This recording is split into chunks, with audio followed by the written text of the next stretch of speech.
Hey y'all, welcome back to Pancakes and Pandemonium. Welcome to my Monday video. Mondays, we meal prep, we get things done. It's all about that kind of thing. So we are actually eating dinner with friends tonight. So I don't have to prep dinner tonight. It's the middle of the afternoon, everyone's hungry. So we're gonna make tuna salad, and then I've got some cleaning up to do, and we're gonna make some mini muffins and maybe some cookies, just for like snacks and easy to grab treats for the week, you know, those kinds of things. So let's start making lunch. I'm hungry. So I didn't think I was out of tuna, but I'm out of tuna. I actually forgot about these. They were in the pantry, and then the kids move them around whenever they're looking for food. I got these on clearance at Target, I think around last August, actually. And I got them for my lunches, for quick, high protein lunches. Like I said, I kept losing track of them. They actually don't expire until next year, but I'm out of canned tuna and everyone's hungry. So it turns out we're using all of these. We're just gonna go ahead and use them up and get them out of the pantry. Look at these darling little Granny Smith apples. These are from the apple trees in the backyard. I don't know if they're bred to be this tiny or if it's a circumstantial thing. You know, some years harvest is better than others, but they taste amazing and they're so freaking cute. And y'all have seen in other videos that I really love putting Granny Smith apples in my tuna salad. Normally I get great big ones from the grocery store, but with plenty of these in harvest and picked, why not use the ones straight from the backyard, you know? So I'm using 5 of these cute little minis. I am going to eat my tuna salad with these pea and chickpea crisps from Trader Joe's. They're pretty yummy. Okay, so I know I was like, oh, I don't have to cook dinner. It dawned on me while I was making lunch that I should go ahead and get started on tomorrow night's dinner. So Mondays and Wednesdays, I do the bulk of my editing and my YouTube work so that, you know, I can follow comments and film shorts and get those up. Those go a lot faster, and I'm not quite so overwhelmed all week trying to do all the things. And I keep saying it's because I had COVID in July, and I know it sounds like an excuse, but it's not. And if you've had COVID and you've had lingering effects of COVID, you know, like, it's a big time if you know, you know. I'm finally really just getting my energy back, and I've been taking E-omegas and some supplements, but the brain fog, which I have ADHD anyway. I've had it since I was a kid, and it has just been like, my brain's been like scrambled trying to cope and adjust and figure it out, especially since the second round of COVID. I had a lot of brain fog after the first time I had COVID, and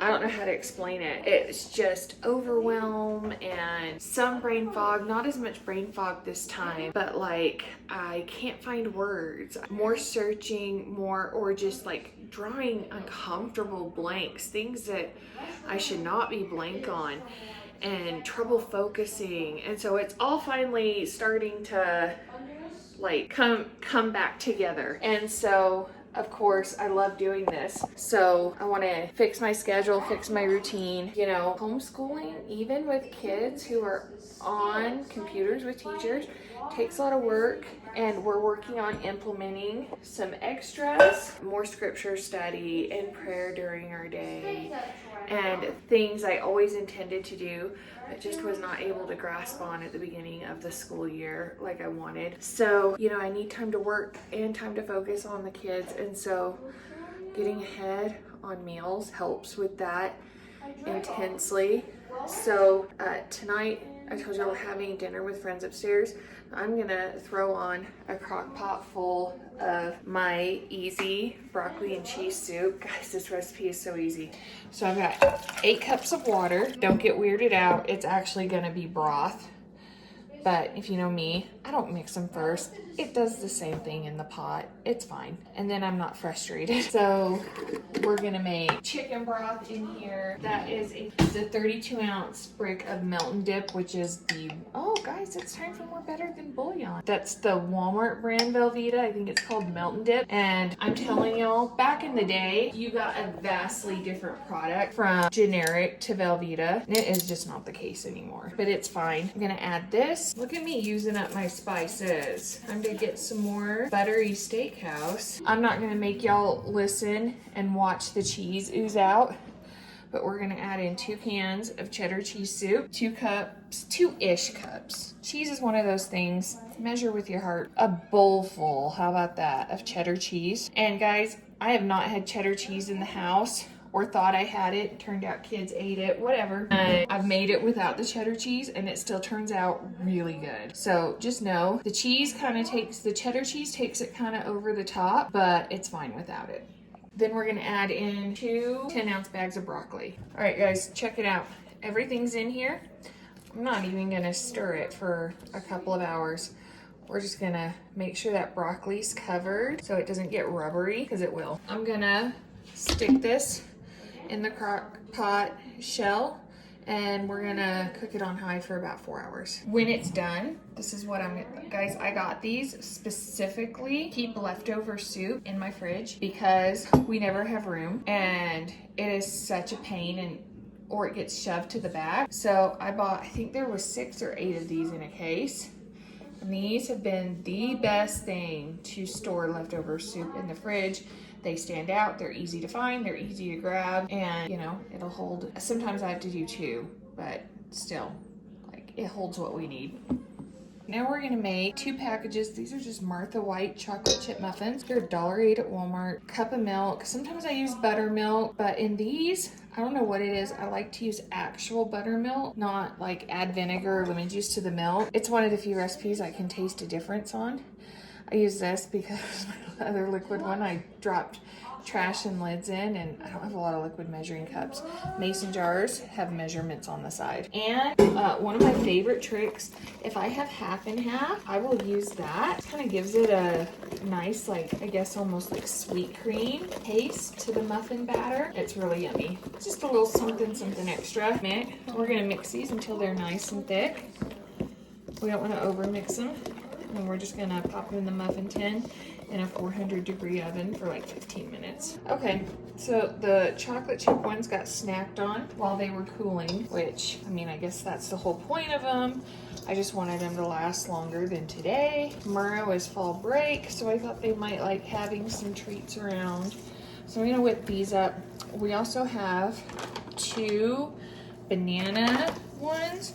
The kids really like those as pancakes. So I'm debating making banana nut muffins or just making banana nut pancakes and then making like a really yummy like maple butter or something to go on them. We'll have to see how it goes. I have to start getting ready in a little bit and I've got to make Kool-Aid. I don't have to, I volunteered, but you know. So I'm gonna make a couple pitchers of Kool-Aid and go from there. So sometimes it's a little bit lumpy. Sometimes it's smooth. I was upstairs at the birthday party and having fun, and so it didn't get stirred, so it got clumpy. So we're going to use my immersion blender, which I use anyway, and it's gonna be totally fine. See, I've been blending it. See how much smoother that is? It's perfect. It's yummy. My kids like it this way because it reminds them of, you know, some of those favorite restaurants that we all know and love. So boom, broccoli and cheese soup, you guys. This has got to cool for a minute and then it can go in mason jars and in the fridge. Okay guys, it is actually the next morning. I crashed so hard actually while I was waiting for the soup to cool down. Lance, bless him, got it put in a mason jar and in the fridge. It was a fun day. It was a full day. For if you've been around for a while, you know, if you're new here, I actually have a couple of autoimmune illnesses and things going on. And I had COVID twice last year, last time being in July. First time was well over a year ago. It was September, October. I think it was September into October. And I mean, it attacks everything. And when you have like an autoimmune illness and chronic illness and stuff like that, it really goes for you. And so, you know, I was already kind of having more trouble than usual the last couple of years. And that's really, like, I've lost a ton of muscle, a ton of strength. And so it's really starting to come back. And I'm trying to take advantage of, you know, having energy and more get up and go to rebuild those muscles. But it does take a lot out of, like, whew, it's hard work. It's always hard work taking care of a home day to day, but it's particularly hard work right now. But I enjoy it. The birthday party was fun. The kids had fun. So yeah, so I am gonna go here so I can get this video ready to go up for you guys later today. And you guys, please like this video. Subscribe if you haven't yet, and come back. We are working on more videos, you know, getting a good consistent timeline down, one that works great for me and one that works great for you guys, and evolving, finding shorts, finding videos. Of course, we want to hear from you guys and know what's working and what you want to see more of. But come back. Can't wait to see you back here again. And I'm gonna go make breakfast for these guys. Bye.